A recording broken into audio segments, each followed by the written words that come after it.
Artificial Intelligence yang biasa disebut sebagai AI, OpenAI ChatGPT, DeepSeek, Gemini AI, entah masih banyak lagi. Minimal kalian sudah pernah dengar lah istilah tersebut. Udah pernah di mana-mana juga istilahnya kan. Udah dipakai di berbagai bidang dan hal juga kok. Tapi tunggu dulu. Sampai hal yang mana? Sampai bidang yang mana? Dan sampai kapan sih berkembangnya AI ini? Kayaknya terlalu luas lah kalau kita ngebahas itu. Mending kita bahas tentang bagaimana AI dipakai di teknik kimia, pabrik kimia, dan industri kimia. Oh iya, spoiler dikit, teknik kimia tuh nggak akan bisa digantikan oleh AI. Gimana maksudnya? Selamat datang di Cameng Insight yang ngebahas teknik kimia, pabrik kimia, industri kimia, dan sejenisnya. Oke, untuk spoiler tadi bisa kalian lihat nanti terakhir ya gimana maksudnya. Kita bisa bahas AI dan pemakaiannya di pabrik kimia dulu. ChatGPT itu AI, tapi secara umum AI yang dipakai di pabrik kimia itu ada 4. Yang pertama ada machine learning untuk optimasi proses produksi. Deep learning untuk analisis data pada sensor besar, misalnya bidang farmasi, untuk kontrol kualitas obat misalnya. Artificial neural network untuk permodelan pada reaksi kimia kompleks, misalnya aja pada katalis atau polimerisasi. Dan yang terakhir adalah generative AI untuk desain molekul baru dan desain unit operasi pada peralatan manufaktur yang lebih efisien, misalnya pabrik material menggunakan generative AI untuk desain material baterai. Nah, sekarang gimana 4 AI ini dipakai di pabrik kimia kebanyakan? Yang pertama itu ada optimasi proses menggunakan machine learning. Misalnya aja di sebuah pabrik urea, proses konversi gas amonia dan karbon dioksida menjadi urea sangat bergantung pada tekanan, sangat bergantung pada suhu, dan pada rasio aliran bahan baku atau aliran feed-nya. Operator pabrik biasa melakukan pengumpulan data pada kondisi operasi, misalnya pada temperatur atau tekanan tadi yang menghasilkan yield yang paling banyak. Karena yang namanya produksi itu pengen yang yieldnya yang paling banyak ya kan. Kalau manusia ngelakuin, itu mungkin butuh waktu yang lama tuh. Pada akhirnya proses engineer mengumpulkan data yang udah pernah berjalan untuk kondisi operasi misalnya pressure dan temperature. Dan dengan bantuan machine learning, AI tersebut bisa mencari kombinasi parameter yang menghasilkan yield maksimum dengan konsumsi energi minimum, tentunya dengan waktu yang lebih singkat. Pada akhirnya operator nggak perlu tuh panjang lebar nyari optimasinya.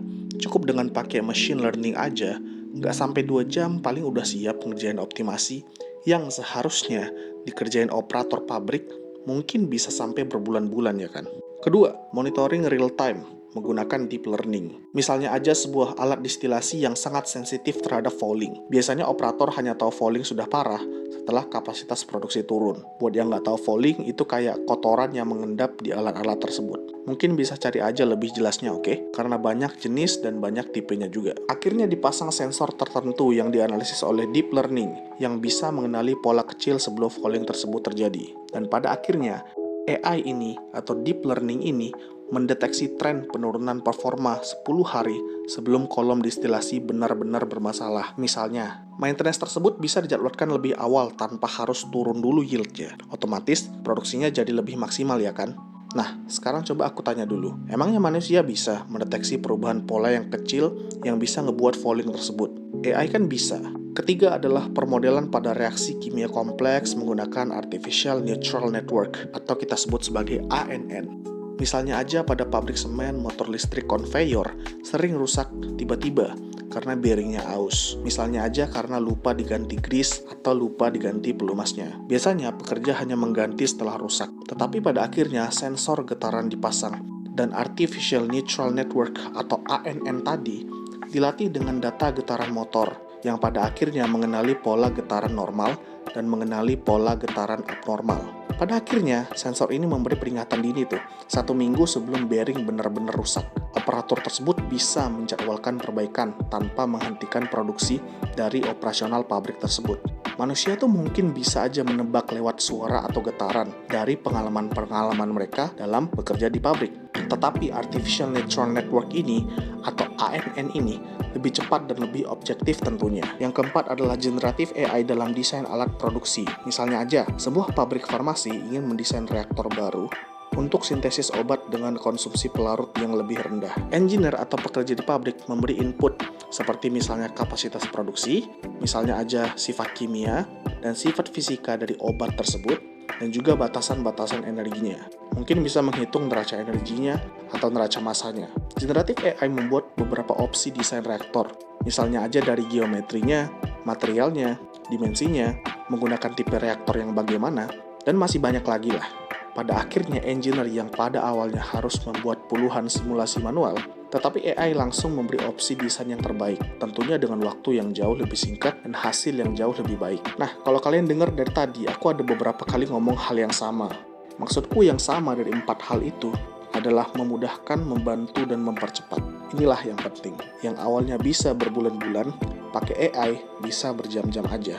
Yang awalnya bisa berjam-jam, pakai AI bisa bermenit-menit, atau bahkan bisa beberapa detik aja. Proses engineer akan terbantu dengan AI dalam desain dan troubleshooting. Pada operator pabrik akan dilatih AI untuk safety dan maintenance pada operasional produksinya. Pada manajemen produksi akan terbantu dengan AI dalam membuat keputusan berbasis data. Untuk kasus pekerjaan di pabrik yang lainnya, misalnya aja AI akan membantu mencari penyebab utama kegagalan proses lebih cepat dari analisis manual. AI dapat membuat draft laporan teknis otomatis dari data sensor pabrik. AI akan membantu menulis kode permodelan proses, misalnya aja pada optimasi reaktor dengan Python atau MATLAB. Selanjutnya, AI dipakai untuk melatih operator pabrik dalam skenario darurat. Dan AI dipakai untuk membuat desain reaktor, membuat kolom destilasi, atau membuat desain pipa yang lebih efisien dengan waktu yang jauh lebih cepat. Nah, kita selesai bahas kelebihan, di mana kelebihan-kelebihan tersebut biasanya diikuti oleh ancaman-ancaman. Bisa dibayangin kan seberapa cepatnya AI tadi di pabrik kimia. Nah, sekarang bisa dibayangin juga nggak berapa banyak sih pekerjaan di pabrik yang bisa keganti sama AI tersebut? Ngeri nggak kalau dibayangin? Jujur, aku nggak tahu sih secara persentase berapa ya. Tapi kayaknya 30% pekerjaan di pabrik bisa aja keganti sama AI itu tuh.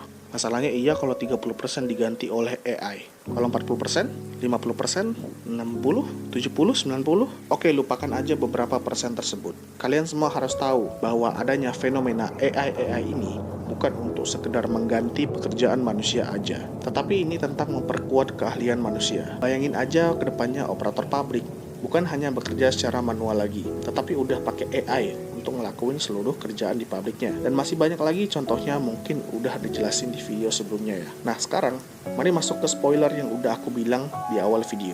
AI itu nggak akan bisa ngeganti jurusan teknik kimia. Oke, aku jelasin sedikit sebuah cerita yang menarik banget nih, yang mungkin berhubungan dengan AI dan teknik kimia ini. Kenalin, namanya Tota Shivaji, panggil saja Pak Shivaji, orang proses engineer yang bekerja di pabrik kimia menggunakan AI pada proses hidrogenasi. Pak Shivaji lagi dalam masalah di plannya, di mana reaktor hidrogenasinya mengalami penurunan yield. Dicarilah akar masalahnya dengan simulasi ke Aspen-Hysis dan dibantu oleh AI. Hasilnya, temperatur, laju alir, konversinya atau yieldnya semuanya normal. Tetapi Shivaji memperhatikan sebuah kesalahan kecil, di mana temperatur reaktor inletnya itu normal, tapi di temperatur reaktor outletnya turun 2 derajat dari yang seharusnya, walaupun sudah dihitung dari heat loss-nya. Menurut AI, itu tuh nggak ada masalah. Tetapi menurut Pak Shivaji, ini sudah termasuk red flag. Jadi Shivaji dan tim men-shutdown operasional pabriknya dan dapatlah sumber masalahnya, di mana katalis di reaktor tersebut udah jenuh dan mengurangi luas permukaan pada katalis yang aktif. Hal tersebut nggak bisa dideteksi oleh sensor, nggak bisa dideteksi oleh data, apalagi dideteksi oleh AI, tapi bisa dideteksi oleh Pak Shivaji. Itulah bukti kalau AI nggak akan bisa ngeganti jurusan teknik kimia. Apalagi jurusan teknik kimia seperti proses engineer seperti Pak Shivaji. AI memang bisa mempercepat perhitungan di pabrik, tapi AI nggak bisa meniru judgement dari manusia. Tapi AI juga nggak bisa meniru keingintahuan manusia. AI nggak bisa meniru insting atau intuisi dari manusia pada saat semua data dan hasilnya terlihat normal. Nah, itulah pendapat dari Pak Shivaji yang dia post di LinkedIn-nya. Kalian bisa akses LinkedIn Pak Shivaji ini ya kalau mau cerita menarik yang lain. Jadi bagaimana untuk mahasiswa kedepannya dengan AI ini? Pertama, belajar data analytics, dasar-dasar dari bentukan AI tersebut. Kedua, kuasai simulasi proses, misalnya Aspen-Hysis, Aspen Plus, DWSIM, dan lain-lain, tentunya yang sudah mulai diintegrasikan dengan AI. Ketiga, belajar generative design tools untuk perancangan proses. Dan yang terakhir, pertajam judgment kalian, pertajam insting. Jangan belajar cuma dihafal aja, tapi dipahami. Dasar-dasar teknik kimia itu benar-benar dipelajari dan dipahami, bukan cuma dihafal aja.